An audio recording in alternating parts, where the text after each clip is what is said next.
Good morning students. Gayatri school Sanchore के YouTube channel में आज आपका फिर स्वागत है। First lesson the best Christmas present in the world का ट्रांसलेशन कर रहे थे, जिसमें हमने जिम मैकफर्सन का पोनी को लिखा गया वह जो पत्र था वो पढ़ा था,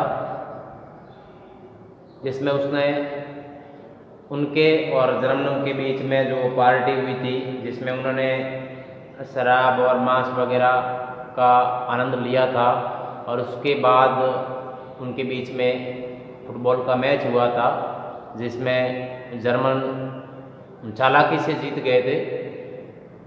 जिसमें उस मैच को हालांकि उसने हैंस वुल्फ ने भी बताया था कि जो है वो उनके गोल जो थे वो उनके मुकाबले चौड़े थे। फिर उनके बाद में उन दोनों अधिकारियों ने हैंस वुल्फ जो कि जर्मनी का अधिकारी था और जिम मैकफर्सन जो कि ब्रिटेन का सेना का अधिकारी था, उन दोनों ने एक दूसरे को क्रिसमस का अभिवादन किया और वहाँ से विदा लेकर के वो जो है वो हैंस वुल्फ जो है वो अपने सैनिकों के साथ उनके छिपने के जो स्थान थे, जहाँ तंबू बने हुए थे उनके रहने के, वहाँ पर चला गया था और ये जो है वो अपने सैनिकों के साथ में चले गए थे। फिर दोनों ने एक दूसरे के लिए गीत गाए थे, कैरोल, जिसको कि ईसाइयों का धार्मिक गीत कहा जाता है। समूह में गाए थे, एक दूसरे को सुनाया था। उसके बाद वो सो गए थे और फिर जो है वो जिम ने कहा था कि कोनी, मैंने आज की घटना से ये जाना है कि दोनों तरफ की सेनाओं के सैनिक जो है वो शांति चाहते हैं, वे लड़ाई नहीं चाहते हैं और हम जो है वो शीघ्र ही वापस मिलेंगे, इस बात से मैं निश्चिंत हूँ। ऐसा करके वो पत्र समाप्त हुआ था और उसके बाद जो है उस लेखक ने, जिसने ये पाठ लिखा है, उसने उस पत्र का क्या किया और आगे क्या हुआ, इस स्टोरी को जानने के लिए, इस कहानी को आगे बढ़ाने के लिए मैं आपके सामने आज ये पैराग्राफ लेकर के आया हूँ। तो ध्यान से इसको देखिए और समझने का प्रयास कीजिए। तो लिखा है, I folded the letter again. Folded का मतलब होता है वापिस से समेटा, जो खोला था पत्र उसने अनफोल्डेड जो किया था उसको वापिस फोल्ड किया, वापिस एंड स्लिप्ड, खिसकाया, स्लिप्ड यानी खिसकाया, इट केयरफुली, सावधानीपूर्वक, बैक इनटू इट्स एंड लिफाफा, उसका जो लिफाफा था उसमें उस पत्र को वापिस उसने बंद करके रख दिया, खिसका दिया। I kept awake all night, और उस रात लेखक कह रहा है कि मैं सारी रात जागता रहा, नींद नहीं आई मुझे। बाय मॉर्निंग, सुबह, I knew what I have to do, मैं जानता था कि मुझे क्या करना था।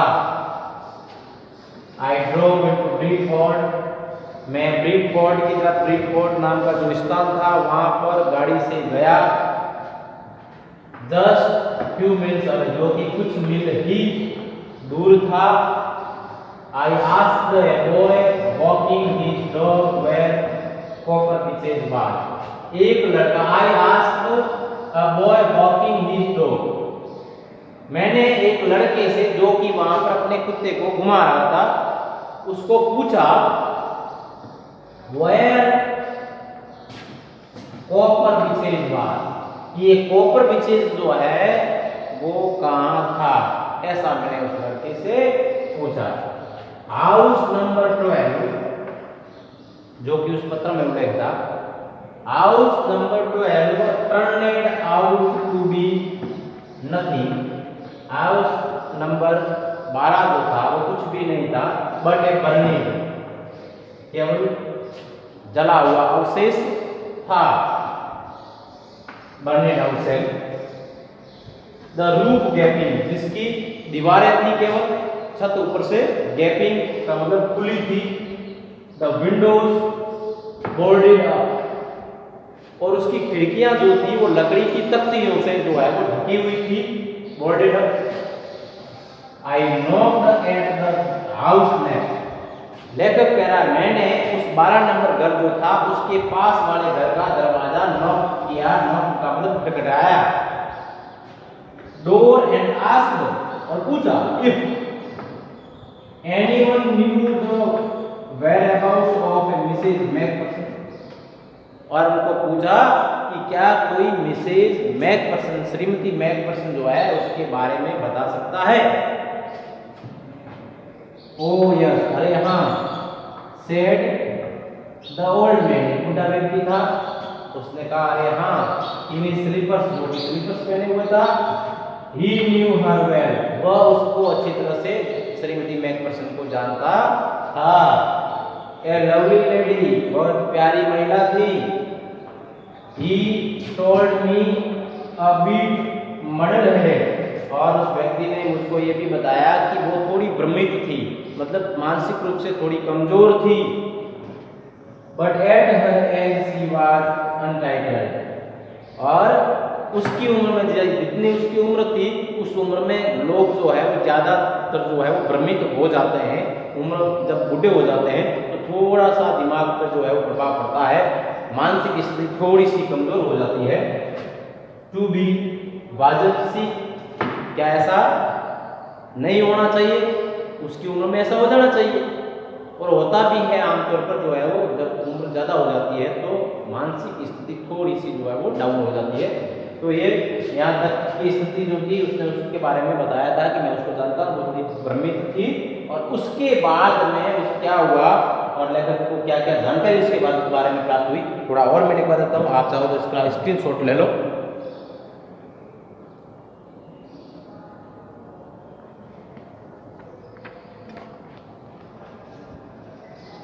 फिर उससे आगे देखिए लेखक को क्या जानकारी उस बुढ़े व्यक्ति के द्वारा दी गई। उसने बताया 101 years old, वो महिला जो थी वो 101 वर्ष की थी। She had been in the house when it caught fire, और जब उस घर में आग लगी तब वो महिला जो है उस घर में थी। No one really knew, कोई नहीं जानता था how the fire had started, कि आग जो है वो कैसे लगी थी, इस बात को कोई नहीं जानता था।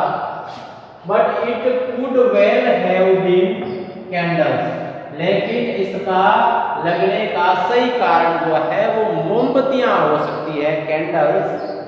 शी यूज्ड कैंडल्स, वह मोमबत्तियां उपयोग में लेती थी, रादर देन इलेक्ट्रिसिटी, विद्युत के बजाय वह मोमबत्तियां उपयोग में लेती थी। बिकॉज, क्योंकि शी ऑलवेज थॉट, वह हमेशा सोचती थी, इलेक्ट्रिसिटी, विद्युत जो है, वाज एक्सपेंसिव, बहुत महंगी खर्चीली थी। The fireman had got her out just in time, आग बुझाने वाले व्यक्ति ने उसको समय रहते जो है वो वहां से निकाल दिया था। She was in a nursing home now, अब वो एक नर्सिंग होम में है। He told me, उसने मुझे बताया, उस बुढ़े व्यक्ति ने ये लेखक को उसके बारे में जानकारी दी। बर्लिंगटन हाउस उसका नाम है नर्सिंग होम का। ऑन द डोरचेस्टर, डोरचेस्टर नाम का जो स्थान है वहां पर है। डोरचेस्टर रोड का नाम है, डोरचेस्टर रोड जो है उस पर बर्लिंगटन नाम का नर्सिंग होम है, वहां पर वो रहती है। और वो कहाँ है? On the other side of town, उस कस्बे के दूसरी तरफ। तो जो है वो ये जानकारी उस बुढ़े व्यक्ति के द्वारा उस महिला की, कौनी नाम की जो महिला थी उसकी जानकारी उसको उस बुढ़े व्यक्ति के द्वारा, उस वृद्ध व्यक्ति के द्वारा लेखक को प्राप्त हुई। तो ये जो है वो कहानी यहाँ तक उसके बारे में कहने का मतलब ये है कि लेखक को अभी भी जो है वो उस महिला के मिलने की संभावनाएं थी, क्योंकि बुढ़े व्यक्ति ने उसको बताया था कि वो डॉर्चेस्टर रोड जो है वहाँ बर्लिंगटन नाम का जो नर्सिंग होम है वहाँ पर वो अभी भी जो है वो रह रही थी। तो इसका मतलब जो है वो लेखक अभी भी जो है उससे मिल सकता था।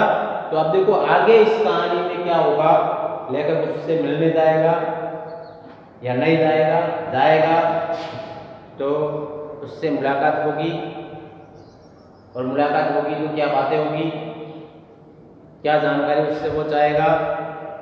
इन सभी चीज़ों को जानने के लिए हम इससे आगे वाला जो वीडियो लेक्चर है उसमें मैं लेकर के आऊँगा।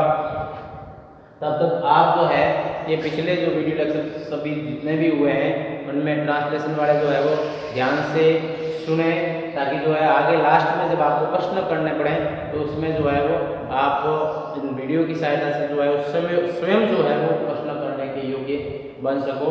और डिफ़िकल्ट वर्ड्स मैंने पहले बता चुका हूँ आपको, ज़्यादा से ज़्यादा तैयार करें। वोकाबुलरी जितनी ज़्यादा मजबूत होगी आप इन पाठों को तो पढ़ पाओगे ही, आगे भी इंग्लिश में जितने ज़्यादा आपका वर्ड पावर होगा उतना ज़्यादा आपको पढ़ना आएगा। कहीं भी इंग्लिश लिखी हुई है, कोई भी कैसी भी किताब है, आप हमेशा अपने सामने आने वाले स्पेलिंग्स को, डिफ़िकल्ट वर्ड्स को तैयार करते रहोगे तो आपका वर्ड पावर मजबूत होता जाएगा। आप और आप जो है किसी भी प्रकार के पाठ को इंग्लिश के आसानी से जो है वो समझ पाओगे। तो आज केवल इतना ही, इसके साथ ही मैं इस वीडियो लेक्चर को समाप्त करता हूँ। धन्यवाद।